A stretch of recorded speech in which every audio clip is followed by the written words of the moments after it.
Vaxta izləyiciləri, hər vaxtınız xeyir olsun. Yenə də qarşınızdayıq və günün aktual məsələlərini müzakirə eləyəcəyik. Öncədən hər birinizdən xahiş eləyirəm, yayımımızı mütləq bir dəfə bəyənin ki, sizin sayənizdə bizi daha geniş auditoriya izləyə bilsin. Eyni zamanda kanalımıza abunə olmamısınızsa, abunə olmağı da unutmayın. Bir çox məqamlara aydınlıq gətirəcəyik bugün və suallarımızı cavablandıracaq qonağımızı sizə təqdim eləmək istəyirəm. Milli Məclisin üzvü deputat Fazil Mustafa bizimlə bərabərdir.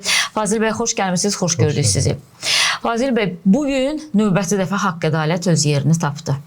Çünki uzun bir müddətdir məhkəməsi davam eləyən və bir zamanlar dırnaq arası bir qondarma respublika yaradanlar, özlərini o respublikanın prezidenti elan eləyənlər və digər nazir və filan elan eləyənlərlə bağlı bugün qərar verildi. Aray Karutunyan və digərləri ömürlük həbs cəzası aldılar və bir neçə şəxs də 20 il azadlıqdan məhrum edildi.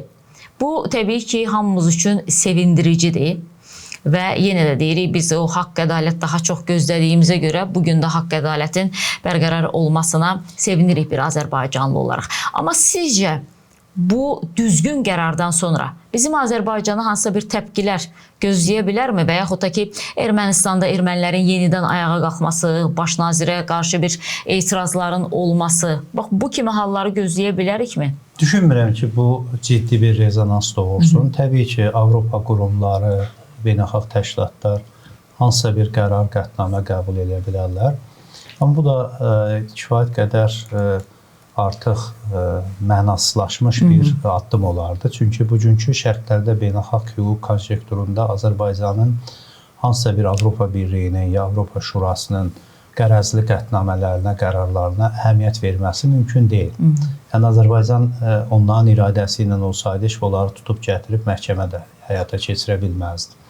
Ona görə də Azərbaycan Ədalət Mühakiməsinin işinə kimsə qarışa bilməz və bu qərar da kifayət qədər araşdırmalardan sonra və hüquq qaydalarına tam əməl edilməklə o konkret həbs olunan şəxslərin düşmən olmasına baxmayaraq müdafiə ilə təmin olunması, proseslərdə onların mövqelərini ifadə etməsi, sübutların onlara təqdim olunması və bütün orada səslənən ittihamların sübuta yetirilməsi onu göstərdi ki, Azərbaycan tamamilə şəffaf bir məhkəmə prosesini təmin elə bildi.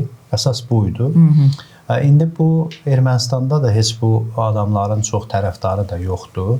O baxımdan ki, Ermənistanda indi sağlam mühakimə ilə düşünən insanlar baxırlar ki, bu illər ərzində öz qonşusu ilə bu qədər düşmən vəziyyətə gəlib çıxmaqdan ən böyük zərərli ermənilər özləri çıxdılar. Təbii ki, bizə böyük mənəvi, maddi ziyan vurdular, amma bugün daha çox onlar ziyan çıxdılar. Çünki bir dövlət olaraq bütün hədəflərini itirmiş oldular.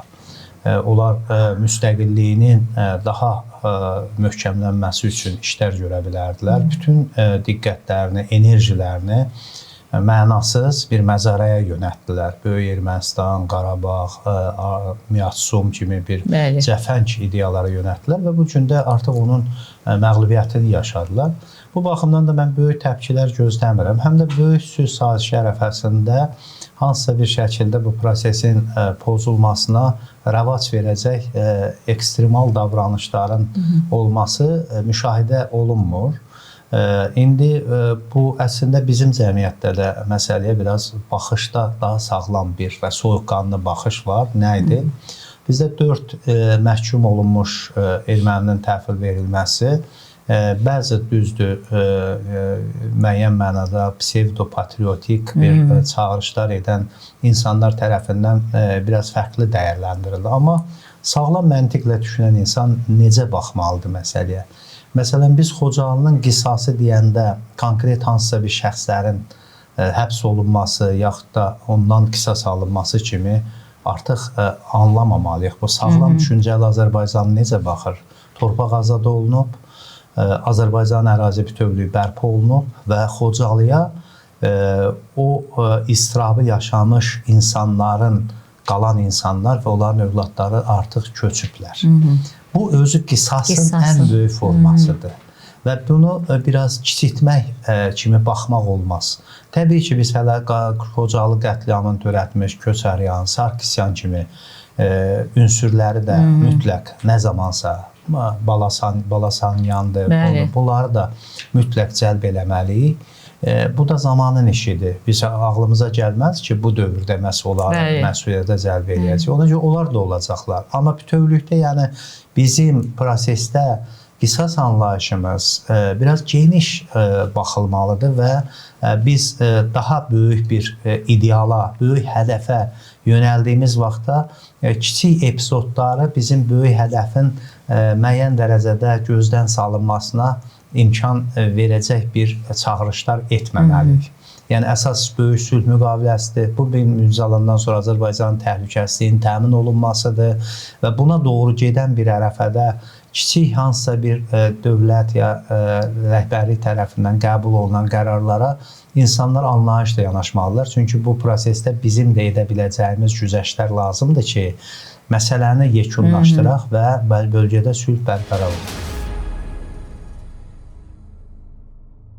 Fazil bəy, yəqin ki, siz də gördünüz də, bu Azərbaycanın benzin göndərməsi, yanacaq göndərməsi Ermənistana və Ermənistanda nisbətən ucuz qiymətə satılması, ümumiyyətlə heç hələ bunun satış məbləği məlum olmadan belə, bununla da qarşı sosial şəbəkələrdə başladılar, Azərbaycan Ermənistana yanacaq göndərdi, filan. Həm bir tərəfdən sülhü istəyirik biz, bir tərəfdən də sülhə əngəlləyəcək addımlar atır bizim cəmiyyətin bəzi nümayəndələri. İndi bu çıxışım elə çıxmasın, mən ermənilərə simpatiya göstərən və yaxud məndən olsa ümumiyyətlə biz Çin səddi çəkərik, nə ermənilər bizi görsün, nə də biz ermənilər. Amma yaşadığımız coğrafiyada bugün bu mümkün deyil və cənab prezident də dəfələrlə deyib ki, mən nəyi nə zaman edəcəyimi çox yaxşı bilirəm. Yəni bugün əgər biz Xankəndidə, Xocalıda sizin dediyiniz kimi varıqsa, biz Xocalının qisasını ala bilmişiksə, demək ki, biz qalib bir xalqıq və qalib xalq da özündən aşağı olanı əzməyəcək, müəyyən güzəştlər ona eləyəcək sizin dediyiniz kimi. Hərdən sizə elə gəlmir ki, bu sosial şəbəkələrdə gedən müzakirələr də, yəni bizə xalq olaraq yaraşmayan müzakirələrdir. Bilirsiniz, bu körpüdə deşik axtarma anlayışı ilə məsələyə baxışdır. Yəni böyük körpü salınıbdır. Körpünün əhəmiyyətini azaltmaq üçün orada hansısa mismarın vurulmadığı ya hansısa bir nəysə bir taxtanın yerində olmadığını deməklə onun əhəmiyyətini azaldırsan. Əslində biz son 200 ilin elə bir qlobal bir işini görmüşük ki, bu işi tamamlamamağa haqqımız yoxdur. Və bu işdə də indi bizim bir böyük hədəfimiz qalıb. Əslində biz elə bütöv Azərbaycan hədəfimiz də əslində budur. Naxçıvanla quru yolun açılmasıdır. Bilirsiniz, müasir dövrdə istənilən xəyallar qura bilərsən, düşüncə qura bilərsən. Öz ərazi bütövlüyün hüdudundan kənara çıxanda böyük bir ölkələr var ki, faciələr yaşayır. Bir İraqı xatırlayın, bir Küveytə hücumu İraqın tənəzzülünə gətirib çıxartdı. Yəni ona görə də bu məsələlərdə olduqca ehtiyatlı olmalıyıq ki, bizə əsas bugün real hədəfi düşünməliyik. Real hədəf Naxçıvana quru yolun açılmasıdır, dəmir yolunun açılmasıdır. Bu Naxçıvana dəmir yolunun açılması yalnız Naxçıvanla Azərbaycanın bütöv mənada quru sərhədlərlə birləşməsi deyil. Bu böyük bir qlobal dünya bazarına açılım deməkdir. Bu Çinin Avropaya açılımıdır, Avropanın Çinə açılımıdır və bizim üzərimizdən açılımdır. Elə bunun bir dənə tranzit avantajı Azərbaycan üçün hər şey deməkdir. Neftin, qazın müəyyən dərəcədə azaldığı bir dövrdə biz bu hədəfi daha dəqiq görüb ona indekslənməliyik. İndi burada bizim Ermənistana verdiyimiz hansısa bir nefti, qazdır, hansısa bir deyək ki, bir ərmağan kimi nəzərdə tutulan məsələlər əslində bizi biraz ağıllı mühakiməsi olan cəmiyyəti təəccübləndirməməlidir. Çünki qalib gələn dövlət maraqlı olmalıdır ki, bu qələbəni nəticə ilə yekunlaşdırsın. Çünki mən həmişə Rooseveltin o sözünü deyirəm ki, qeyd eləyirdi ki, biz müharibədə qalib gəldik, indi qələbəni udmalıyıq. Biz qələbəni udmağımız sülh müqaviləsi bağlanandan sonradır. Qələbəni hələ udmamışıq. Və qələbəni udmaq üçün də bəzən bilirsiniz, bu adamlar nağılı oxuyurlar, amma nağılın mahiyyətini bilmirlər. Bir Məlik Məmməd belə işıqlı dünyaya çıxmaq üçün Simurq quşuna baldırından ət verir. Sonra ət qayıdıb yerinə qoyulacaqdır. Amma müvəqqəti olaraq müəyyən fədakarlıq eləməlisən ki, işıqlı dünyaya çıxa biləsən. Bizim üçün işıqlı dünya təhlükəsizlikdir. Bölgədə müharibə riskinin ortadan qalxmasıdır. Və bu hədəfə biz qısa müddətdə əgər nail olmuşuqsa və böyük də Azərbaycan gözlədiyimizdən də daha artıq uğura imza atıbsa, siz təsəvvür edin ki, Şuşa bizdədir, müəyyən Laçının müəyyən hissəsi bizdədir, amma birdən-birə xəyalımızdan keçmir ki, necə olacaq Rus sülh məramından biz necə çıxaracaq? Hamının verdiyi sual oydu. Başa düşdük ki, ala bilərik, amma Rus sülh məramlı ilə qarşı durmaya getmədən bunu ala bilərikmi? Demə, aldıq. Demə, ağıl işlədəndə, ağıllı diplomatiya ilə gedəndə alır. Və xalqın da əslində əsas mahiyyəti onun zamana görə doğru siyasiləşməsidir. Biz bəzən doğru siyasiləşmədiyimizə görə, mümkün olmayan hədəflərə yönəldiyimizə görə biz məğlub olmuşuq. Və mümkün olan hədəfləri qarşısına qoyan və atılan addımlarda o diplomatik manevrləri anlayan cəmiyyət çox olanda, insanların sayı çox olanda bu siyasəti alt-üst çevirmək olmur. O dediyiniz negativləri yükləmək olmur cəmiyyətə. Şükür Allaha ki, bizim cəmiyyət, xüsusilə də bu Qarabağın azad olunması Azərbaycan cəmiyyətində ağıllı mühakiməsi olan insanların sayını artırdı.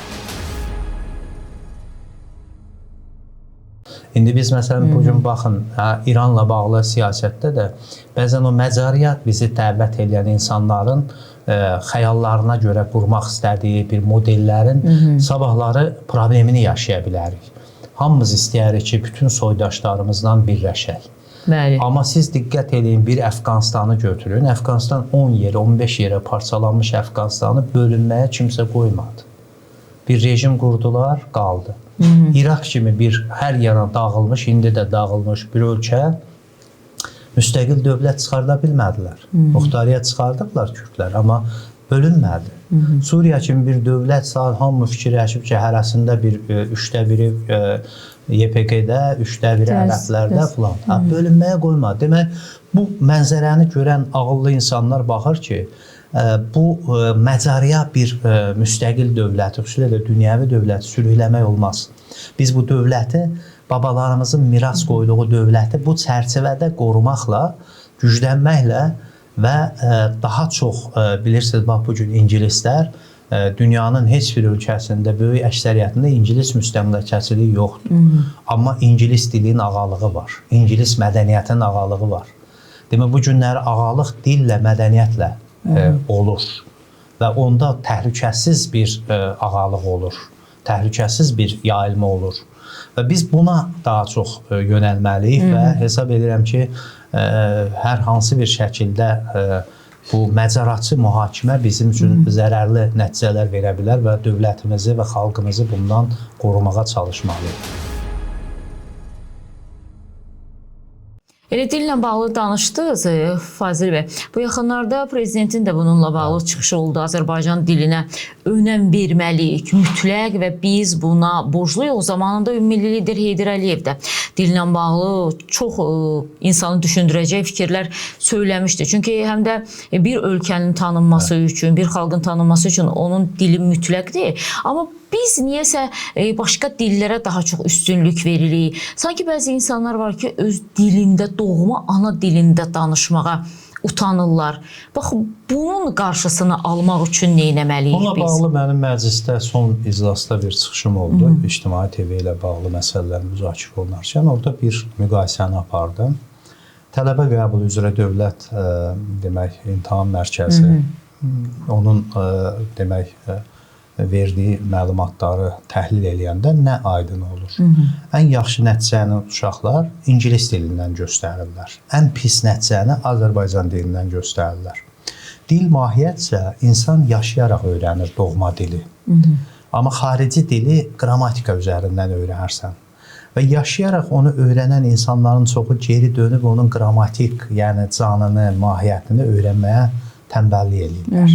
Ona görə ana dilində siz diqqət edirsinizsə, küçə jargonu ilə danışanlar, adi dili rahat danışan insanların heç də hamısı ana dilini bilmirlər. və sinonim qıtlığı yaşayırlar. Dildə hansısa bir əsər yazanda onun zənginliyini göstərə bilmirlər. Azərbaycan dilinin əslində problemi nə ilə bağlıdır? Problem ədəbiyyatla bağlıdır. Texniki ədəbiyyatın olmaması. Bunu biz məclisdə müzakirədə dedik. Fəlsəfə terminlərinin olmaması. Digər sahələrdə belə terminoloji bazanın zəif olması. Bunun üçün nə lazımdır? Bunun üçün hər bir sahədə biliklər, elm inkişaf eləməlidir və əsərlər yazılmalıdır. Əsərlər yazılanda o dil artıq hansısa bir yaradıcı insanların məhsulu olaraq hansısa bir sözün qarşılığını tapmaq imkanı yaradır. Bizdə əsər yoxdur axı. Fəlsəfi əsər demək olar ki, yox səviyyəsindədir. Texniki əsərlər yox səviyyəsindədir. Yəni bunu biz universitet mühitini, universitet muxtariyyətini, universitet azadlığını genişləndirə bilmədik, yarada bilmədik deyə dili orada inkişaf etdirirsən. Elm mühitində inkişaf eləyirdi. Və diqqət edirsinizsə, bizim tariximiz də türk dilinin hegemon olduğu tarix olmayıb. Ərəb, fars dillərinin daha çox hegemon olduğu ədəbi. Hətta türk sülalələri olub, dil fars dili olub. Hətta Osmanlı 500 il hakimiyyətdə olub, Osmanlının əsas dili fars dili olub. Bütün divan ədəbiyyatı farsça, sultanların məktubu farsça olub. Və bu bizə nəyə göstərir? Atatürk gələndən sonra Osmanlı bu anlayışını dəyişərək yeni bir model ortaya qoyur və türk dilinin cəmiyyətdə üstün mövqeyə çıxmasını təmin edir.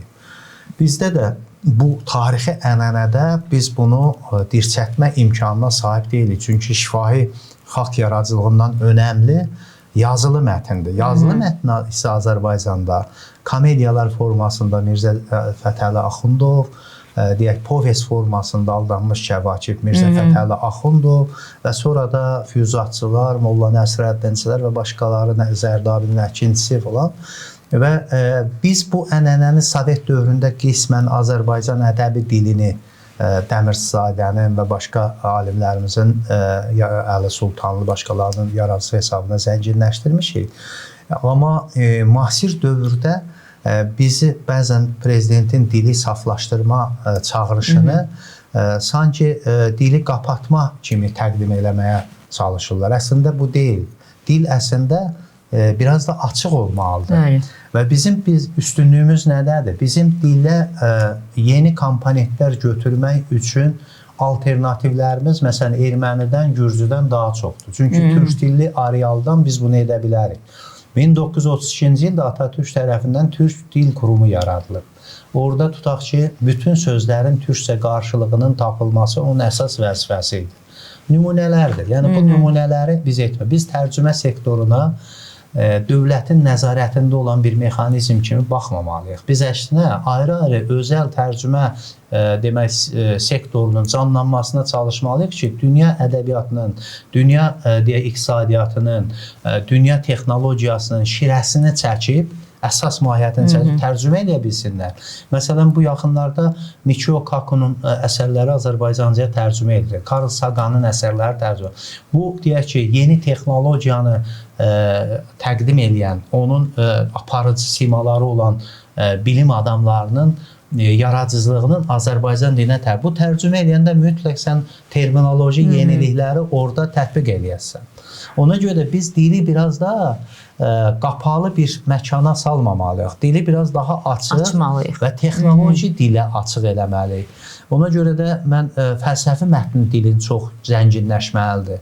Və bunun üçün də biraz dediyim kimi düşüncə azadlığı, universitetdə bir insanların müzakirə mühitini doğru yaratmalısan ki, o universitet artıq hansısa bir qocalmış, vaxtını keçmiş bir mühit kimi insanların ürəyinin sıxıldığı yer belə deyək də olmasın. Məsələn, bizdən hələ də o anlaşılmır ki, universitet bilik almaq yeri deyil. Universitet bilik alma yeri bu günləri heç mən universitetə getmədən də internetdən ala bilərəm. Evimdə olan kitabdan, ya kitabxanada oxuduğum kitabdan ala bilərəm. Universitet aldığım biliyi müzakirə eləmə yeridir. Tələbə ilə, müəllimlə müzakirə eləyə biləcək. Daha genişləndirmək, bəli, fikir mübadiləsi daha dünya apara görüşünün biləcək. Bizdə artacağı. universitet fikir mübadiləsi aparılan yerə çevrilmir. Əslində bu televiziyada aiddir, bu başqa məkanlara da aiddir. Onda artıq düşüncə həyatı bax canlanacaqdır və insanlar daha çox bu dedikodu, hansısa bir deyək ki, xurafat, mövzumat və başqa detallar üzərində düşünməyəcəklər. Daha çox düşüncə bazasını, bagajlarını müzakirəyə və müqayisəyə çıxara biləcəklər. Əsas dildə də bu vacib məsələlərdən biridir. Davam eləyəcək. Bizi izləyən tamaşaçılarımızdan xahiş edirəm, yayımımızı mütləq bir dəfə bəyənin, bizə dəstək olun və kanalımıza abunə olmamısınızsa, abunə olmağı da unutmayın.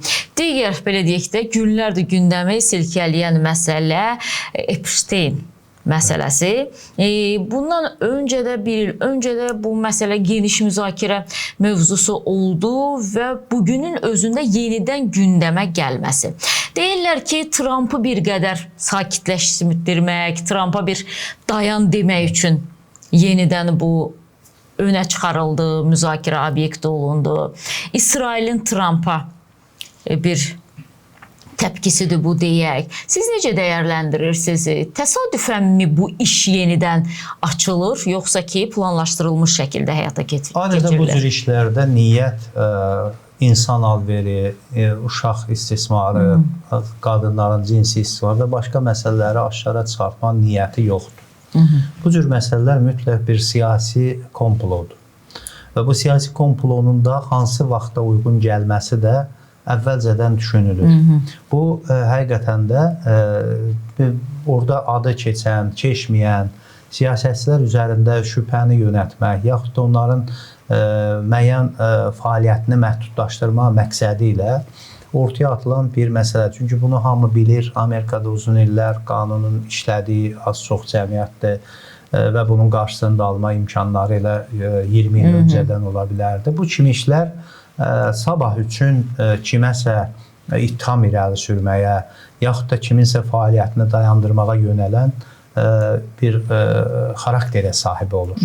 Və bu da məncə indiki məqamda da ortaya çıxması məqsəd yönlü xarakter daşıyır və buna qədər də bir neçə bu səpkidə işlər gündəmə gətirildi. Onların məhkəmə perspektivi olmadığına görə, bəziləri məhkəmə perspektivi olsa da hansısa mərhələdə dayandığına görə bu irəliləmədi. Məncə bu bir düşünülmüş və siyasi məqsəd daşıyan bir məsələdir. Hər şeydə ümumiyyətlə deyir, əməllər niyyətə görədir. Hər bir şeydə niyyətə baxmaq lazımdır ki, bu niyyət burada doğrudanmı insan alverinə qarşı, cinsi istismara qarşı insanların hansısa bir şəkildə ədaləti bərpa etmə məqsədi güdülərək addım atılıb.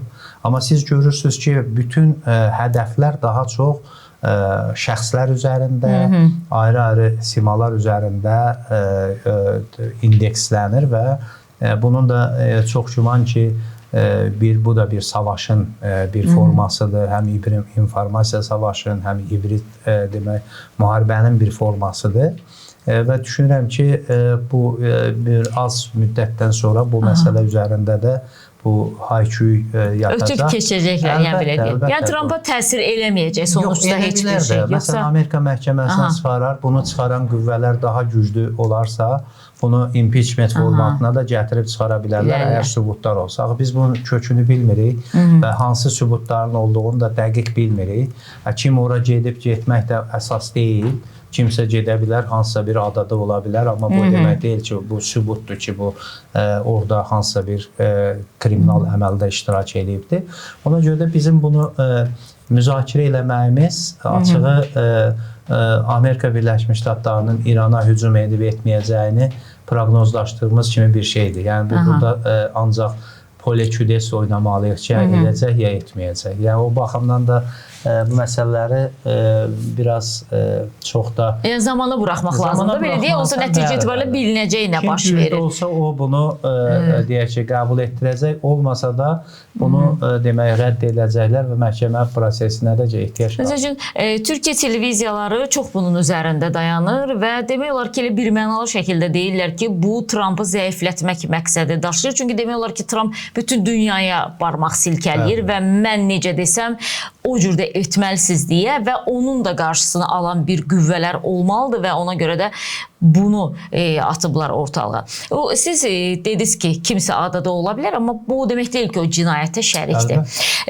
Baxın Fazil bəy, günlərdə Azərbaycanda həm də Füzuli rayon icra hakimiyyəti başçısının müavini məsələsi, daha dəqiq desək müavininin həyat yoldaşının sosial şəbəkə üzərində təhqiramiz fikirlər səsləndirməsi, xoşa gəlməyən ifadələr işlətməsi və bunun fonunda Füzuli rayon icra başçısının müavini Gülbahar Eyvazovanın işindən azad edilməsi, hansı ki deyildi ki, özü öz xoşu ilə ərizə yazdı, amma bütün bu baş verənlərdən sonra hadisə cərəyan elədiyinə görə kimsə inanmadı ki, özü öz xoşu ilə yazdı. Məcburiyyətdən yazdı, bəlkə özünə hörmətindən yazdı və son xəbərlərdən biri onun qızının da işdən azad edilməsi xəbəridir. Hansı ki, deməli, qızı Jalə Eyvazova Ağdam, Füzuli və Xocavənd rayonlarında bərpa, tikinti və idarəetmə xidmətində yüksək vəzifədə çalışıb və onun işdən azad edilməsi ilə bağlı da qərarı Ağdam, Füzuli, Xocavənd rayonlarında bərpa, tikinti və idarəetmə xidmətinin rəhbəri Leysan Məmmədov verib. Belə bir əmr imzalayıb. Baxın, ümumiyyətlə, bizim Azərbaycanda belə yanaşsaq, bu yanaşma ümumiyyətlə düzgündürmü? Tutaq ki, mənim qızımın etdiyi səhvə görə mən niyə vəzifədən uzaqlaşdırılmalıyam? Ümumiyyətlə, bu yanaşma nə yanaşmadır? Bunu da üzərindən istəyirəm bir qədər danışaq. Bu da hüququ anlamaqla bağlı məsələdir. Hüquqda, mən hər zaman deyirəm, hüquqda da məsuliyyət fərdidir, ibadətdə də məsuliyyət fərdidir. Bizdən bəzən deyirlər, kimsə kimin hesabına getdi, həcrə ziyarət edərdi onun əvəzinə, yaxud da kimsə başqasının əvəzinə ibadət eləyənməz. Kimsə başqasının əvəzinə də məhkum oluna bilməz. Yəni, konkret hər kəs törətdiyi əmələ görə və fərdi məsuliyyətdə kollektiv bir yerdə iştirakçılıqla bir əməl törədirsənsə, yenə də o törətdiyin əmələ görə məsuliyyət fərdidir. Ayrı-ayrı, hər şəxsə ayrı-ayrı cəza müəyyən olunur. İndi bu əslində hüquq mədəniyyətinə uyğun gəlməyən bir davranışdır.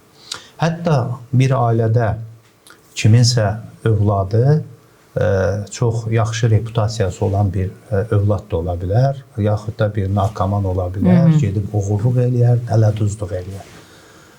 Bu valideyni ittiham eləməyə heç bir əsas vermir. Ən azı mənəvi ittiham ola bilər, amma hüquqi ittihama hədəf olaraq valideynin seçilməsi doğru deyil.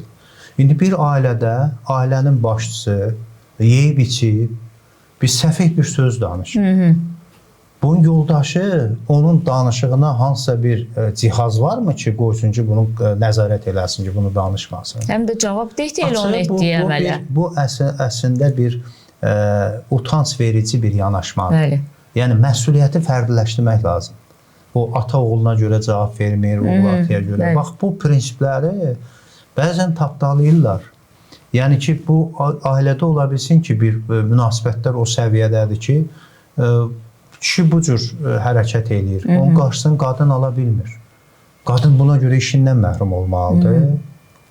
Ola bilərmi ki? Atasının hərəkətinə görə qızın təqib olunması heç bir halda yol verilən deyil. Yəni, bu ümumiyyətlə hüquq mədəniyyətinə nöqsanlı baxışın nəticəsidir. Yəni, buna heç bir halda yol vermək olmaz və bütövlükdə heç bizim qanunvericilik də buna imkan vermir. Yəni, həmən şəxslər məhkəməyə də müraciət edə bilərlər ki, mənim başqasının əməlinə görə mənim qardaşımla ya ən yaxın adamla xarakterlərimiz fərqli ola bilər.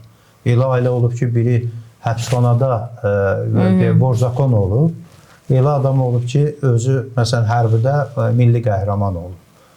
İki qardaş fərqli bir ailədə yetişmiş qardaş. Onu indi milli qəhrəmanı almalısan ki, qardaşın həbsxanada sənin deyək ki, bu cinayət əməlini törədir.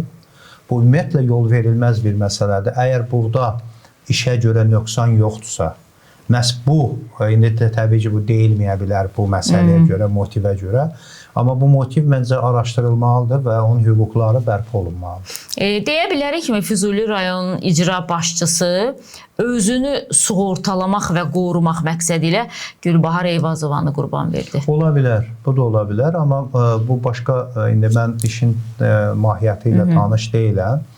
Hər halda mənim fikrimcə məsuliyyətin fərdi xarakter daşıdığını hər kəs qəbul eləməlidir və kimsə öz tabeliyində olan işçinin onun atasına görə ya qardaşına görə işdən yaxşı bir işçini, doğru öz funksiyasını yerinə yetirən işçini buna görə azad eləyirsə, bu yol verilməzdir. Yəni, o baxımdan mən indi konkret hər bir əmələ görə işçinin mahiyyəti ilə tanış olmalısan ki, onu cavablandırasan, amma bütövlükdə əgər o motivli olursa, bu hüquqa uyğun davranış deyil.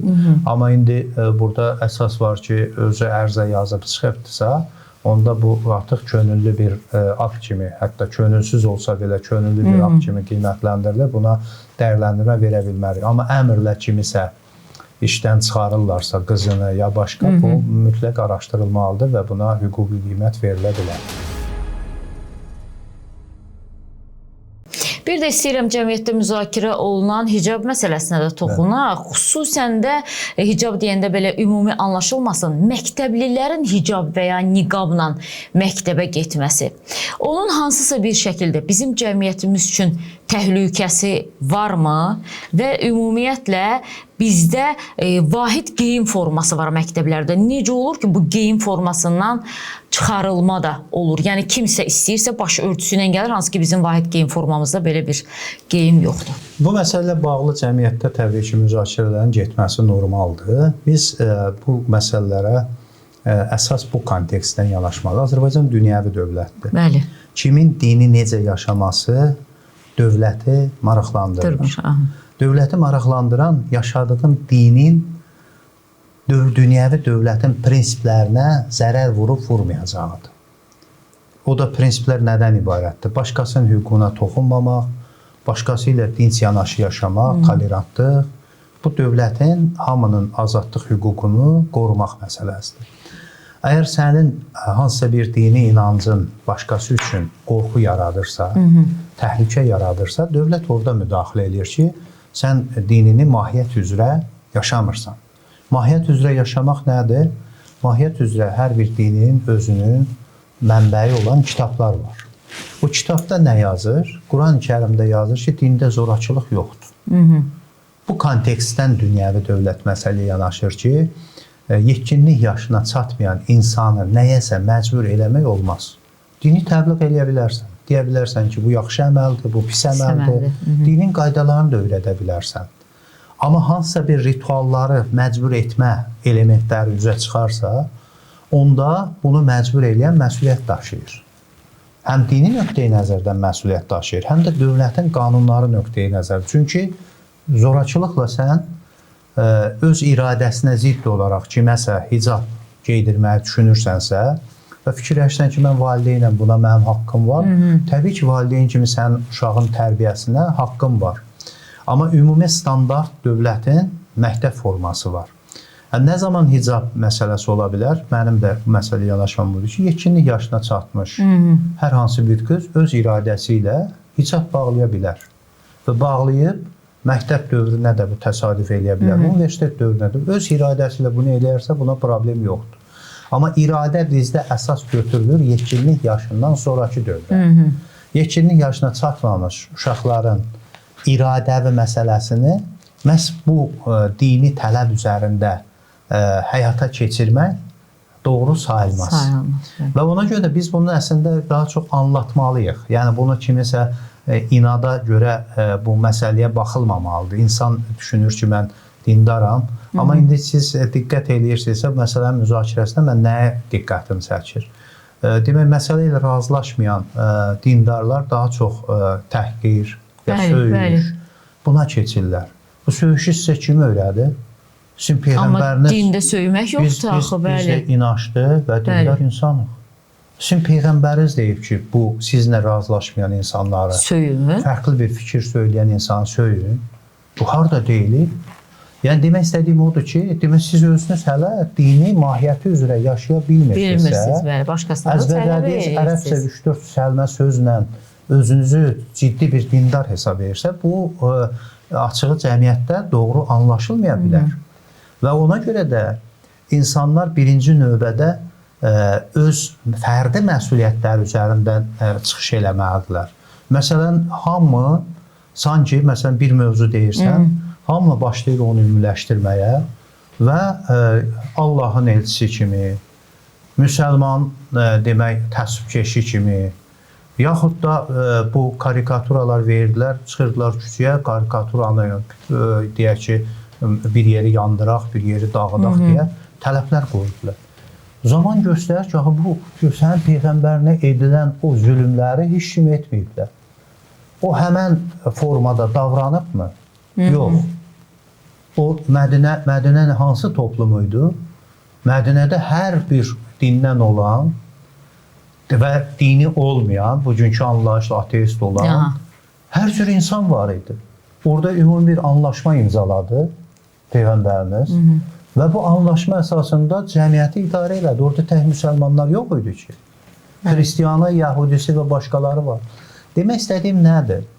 Biz biraz bu əlahiddə ideologiya artıq vasitəsinə çevrilmiş dindarlıq anlayışından cəmiyyətimizi qurtarmalıyıq.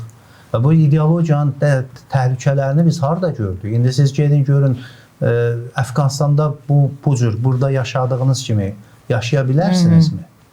Yəni, bəzən də onu təbliğ edirlər ki, görürsünüz, İslam qaydalarını tətbiq edirlər. İslam qaydalarını tətbiq eləmək nədir? Bir rəqqasiyə baxmaq, deyək ki, filan qədər şallaqdır, 6 ay həbsdir. Nə bilim, hansısa bir şəkildə qız uşağının məktəbə getməsi, yaxud da hansısa bir tələb irəli sürməsi bir filan qədər məsuliyyətdir. Demək istədiyim nə, ya İran özündə İndi görürsünüz, zorakılığın nəticəsində insan nə edir? Mən hicab azadlığı istəyirəm, mən taxmaq istəmirəm. Saçın görüldü, öldürürlər. Tələb də haqlı tələbdir. Nədir? Səmimi müsəlmanlıq istəyirsinizsə, Avropada heç kimə hicab məcburiyyəti yoxdur, hələ biraz məhdudiyyəti var. Gedən müsəlmanın yarısı taxır, yarısı taxır. Orada da kimsə gəlib qarışmır onun işinə ki, niyə bunu taxmırsan? Söyləmək istədiyim odur ki, ümumiyyətlə dünyəvi dövlət dinin ən rahat yaşandığı bir məkandır. Çünki burada saxtakarlıq eləmirsən. Burada dinini yaşamağa görə, oruç tutmamağa görə, kiminsə gözündə birdən oruç tutmur deyə bunu cəzalandıracaq deyə məcburi orucu tutan kimi göstərmirsən deyə, yaxud da məcburi namaz qılan kimi göstərmirsən deyə, belə bir tələb yoxdur. O baxımdan da mənim fikrimcə bu kimi məsələlərdə dünyəvi dövlətin konstitusiyasına uyğun olaraq və bu ümumi dinin özünün də zorakılıq yoxdur prinsipinə uyğun olaraq bunu etmək lazım. Yəni buna əməl eləmək lazım. Və ona görə də burada hər kəs təbii ki, inancında sərbəstdir və başqasına münasibətdə də mütləq tolerantlıq qorumaq hər kəsin bir borcu olmalı. Çünki bunu qanunlarımız tələb edir. Ona görə də mən bu kimi məsələlərdə hesab edirəm ki, təbii ki, müzakirələrin getməsi normaldır. Amma müzakirələrdə hansısa bir ittiham edən və ittiham olunan tərəf kimi, dinin adından dini müvəkkili kimi danışan tərəf kimi adamların çıxış eləməsini doğru saymıram. Sən öz həyat tərzini get, özün istədiyin kimi yaşa. Namaz fərdidir. Bilirsiniz nəyə bənzəyir? 2 nəfər namaz qılanda biri deyir ki, sən o surəni düzgün oxumadın. Deyir, sən hardan bildin mən oxumu? Deyir, mən səni dinləyirdim. Deyir, sən dinləyirdinsə necə namaz qılırdın? Bəli. Yəni, demək istədiyim odur ki, indi bir çoxu namaz qılmaq əvəzinə yanındakını dinləyir. Diqqət eləyir. Bunu biz anlatmalıyıq ki, sən öz fərdi məsələn kimi bax buna və cəmiyyət özdə təhsə dindarlığın səviyyəsinin artması ilə inkişaf eləməyəcək. Cəmiyyət elmlə, bilimlə, düşüncə ilə inkişaf eləyir əslində. Amma düşüncə adamın özü də dindar ola bilər, heç bir öz həyatını bu istiqamətdə qura bilər, amma başqasının da həyatına müdaxilə eləmədən. Eyni zamanda baxın, dindar olmayan insanın da məsələn, gedib bir yerdə yeyib içə bilər. Amma çıxıb küçədə xuliqanlıq eləyəndə dövlət gəlir yapışır yaxasından ki, sənin içməyivə görə söz demirəm ki, evində içə bilərsən. Amma çıxmısan çöldə başqasının həyatı üçün təhlükə yaradırsan, ictimai qanun ona görə qulağından tutub atır həbsə, yaxud da cəzalandırır. Bütün sahələrə aid olan bu məsələdir. Yəni ki, ictimai qaydaya uyğun davranmalısan. Məktəb də dövlətin bir dünyəvi təhsil müəssisəsidir. Dövlətin burada qaydaları var. Bəzən də deyək ki, hicablı uşaqların özlərini bir diskriminasiya vəziyyətində hiss etmələrinə şərait yaradırlar. Yəni tək o hicablıdır deyə sinifdə heç kim hicablı deyil. Bu da müəyyən məndə onun psixologiyasına təsir edir. Ona görə də biz yəni əxlaqı geyimdə yox, əxlaqı düşüncədə yaratmalıyıq. Bu Alem var, fransız böyük mütəfəkkirlərdən biridir.